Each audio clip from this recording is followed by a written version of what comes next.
Hey everybody, my name's Brendan Baylod, and I'd like to tell you a little bit about my new book, Ghosts of the Oceana Coast, Pentwater, Michigan's Shipwreck Graveyard.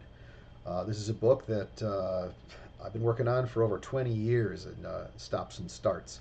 And I finally finished it, and I'm really excited to tell everybody about it. It's an area of Lake Michigan that I've wanted to write about for a long time. So a little bit about my background. I'm a very experienced Great Lakes Maritime historian and shipwreck researcher. I was involved in creating some of the first databases of Great Lakes shipwrecks back 20, 30 years ago.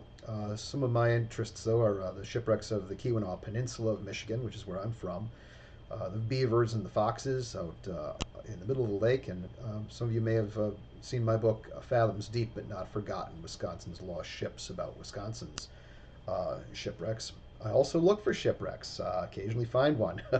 Last year we found the schooner Trinidad off of Algoma, Wisconsin, which made some national headlines as it was perfectly intact out in 260 feet of water. I'm also an avid collector of Great Lakes maritime antiquities, old books, maps, photos. And some of you may know me from the Great Lakes Shipwreck Research Group, my social media group on Facebook. I also am very involved in a lot of different organizations. Most notably, I'm the president of the Wisconsin Underwater Archaeology Association. So I've got some background in this. This isn't something that I just stumbled upon. So the book, why did I write this book? And is it full of ghost stories?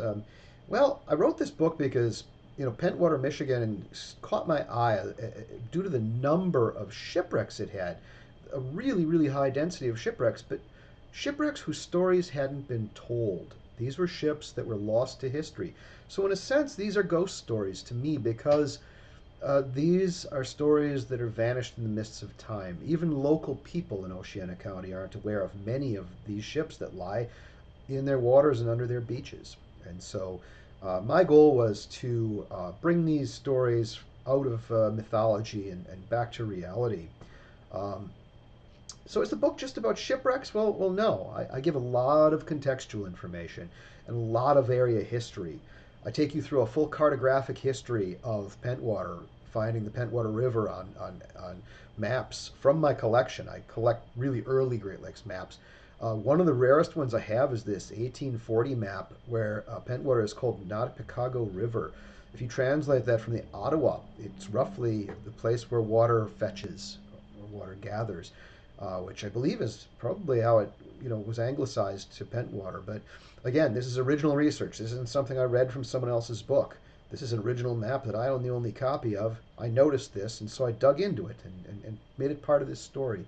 So you're going to find other things like that in this book. There's a lot of original research, not just me barfing something up that somebody else wrote in a book. This is stuff that I found in original archival sources.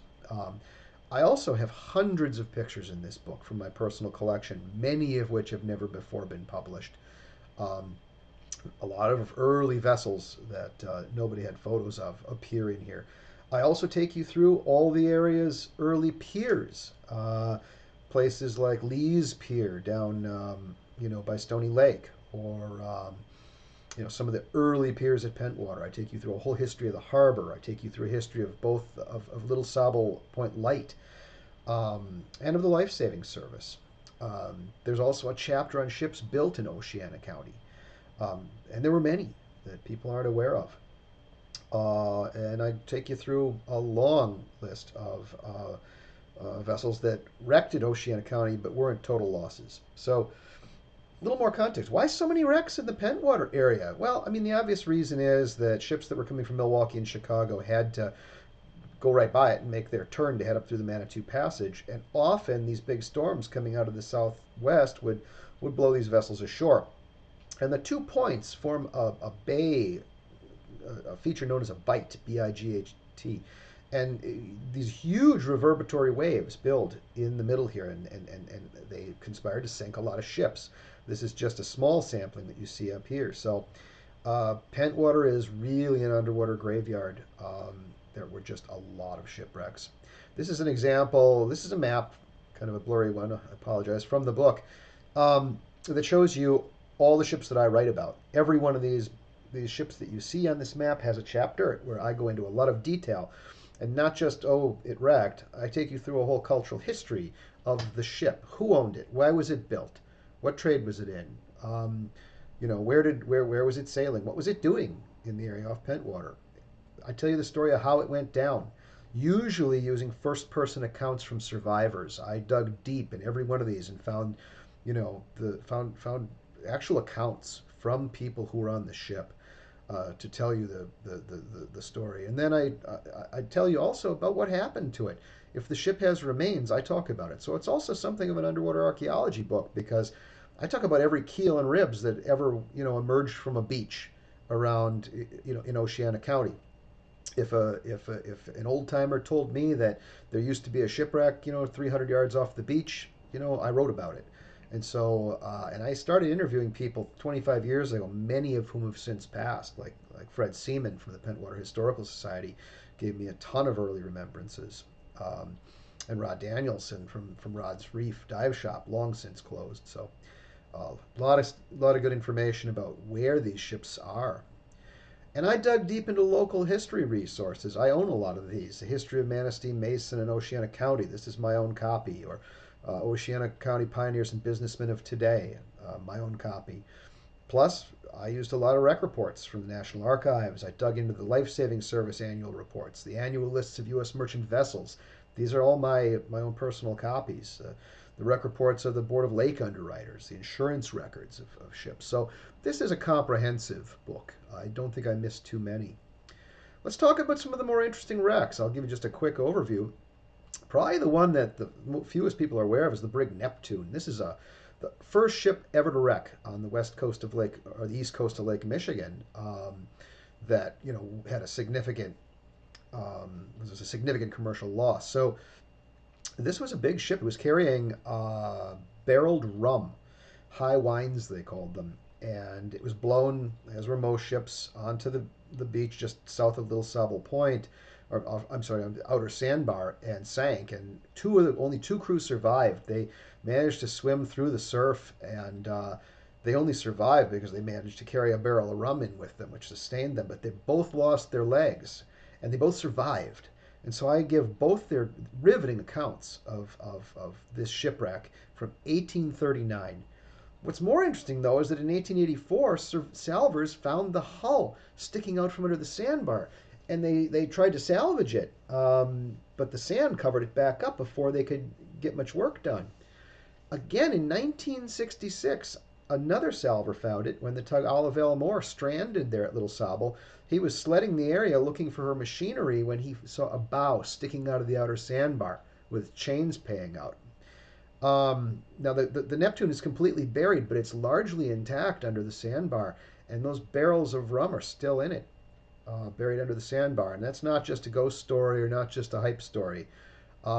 It's an archaeological site. It's protected, so that's not going to be salvaged, but it's got a hell of a story. And I think the real treasure here is the stories of the captain and the mate who survived, much more so than whatever's buried out there.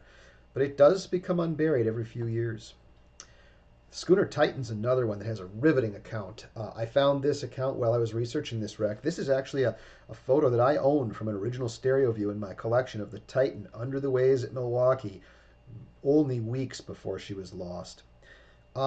She came ashore, like most of the vessels, stranded on the outer reef, but one man survived, Joseph Parsham, and after he dropped from the rigging, he was able to swim ashore, and he was rescued and told the most tremendous story. It gives you a real idea of what these sailors had to endure.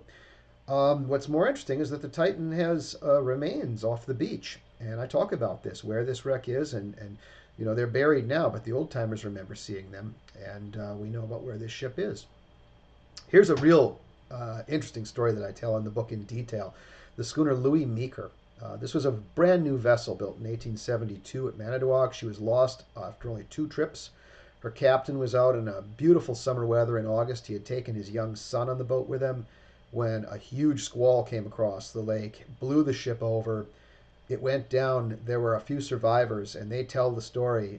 It's really a harrowing read because they give it in great detail. But what's more interesting is that we know about where this ship went down. We know where the debris came ashore. We know about where they were. this ship could be found. And somebody goes out there with remote sensing equipment, they probably will locate this ship. It's probably intact, and it's not terribly deep. So another interesting ship that could be found. Many Pentwater residents will know about this one, the Wanatee. This is one of the most historic schooners on the Great Lakes, built in 1847. But she was unceremoniously abandoned in Pentwater Lake in 1900. Here's a shot of her abandoned there. This is where she is. You can see her shown as a wreck on the nautical charts, and then here she is from outer space, Google Earth. She's still there, and this vessel had some harrowing accounts in her history, and went back and I found some just amazing accounts of just tremendous things that happened to her during her long career and recorded them. So, lest you think that this is just an abandoned old hulk that, maybe should be dredged up, read about the ship and its history. I think this ship could easily be on the National Register of Historic Places. I talk a lot in the book about the Armistice Day storm wrecks, the Anna C. Minch, the William B. Davic, and the Nova Doc.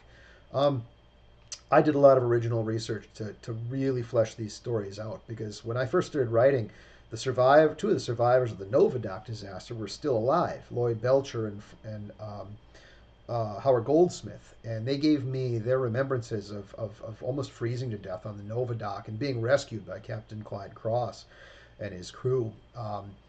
My friend Rick Mixter and I collaborated on this, and we ordered the National Archives files from Canada. The Canadian National Archives had to investigate the Minch and the Nova Doc because they were Canadian vessels, and they still had the files classified under World War II secrecy laws because grain and iron ore were considered, nationally significant trades that were, protected at the time. So the Canadian National Archives sent me a box with about a foot thick of paperwork in it. And it was amazing, the details. First person accounts of sailors that were out in that storm, 35-foot waves, barely escaping with their lives.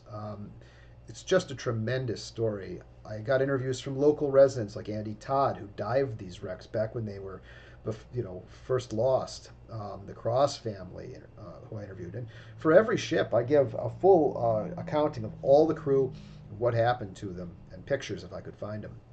I solve a lot of mysteries too. The Minch, for example. Why is her stern further out in the lake than her bow? Well, she was dragging in stern first with her anchors down, and when she hit the sandbar, she broke in half.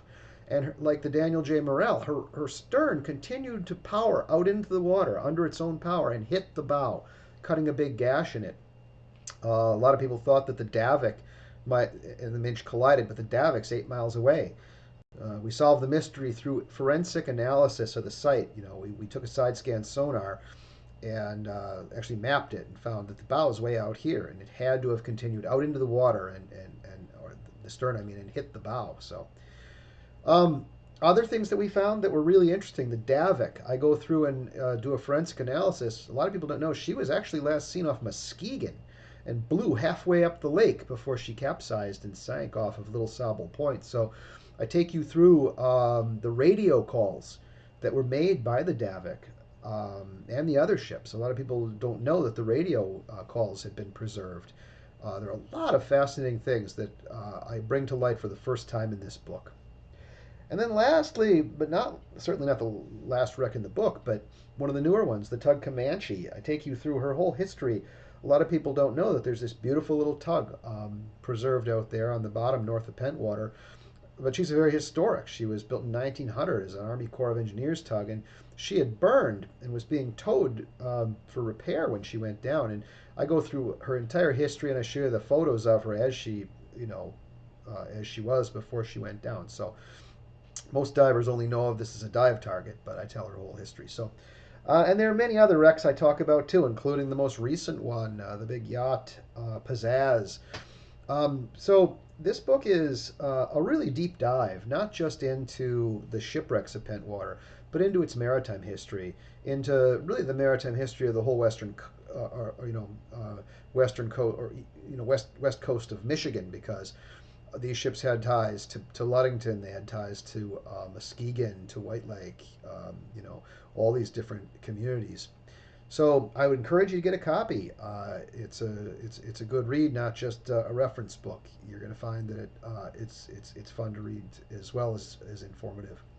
And like I say, most of these stories have never been told before. I dug deep, I found the information in original archival sources and wrote it up over the period of 20 years. If you want a copy, you can get it online at www.shipwreck.info/Oceana. You can buy them online there. I'll ship it directly to you.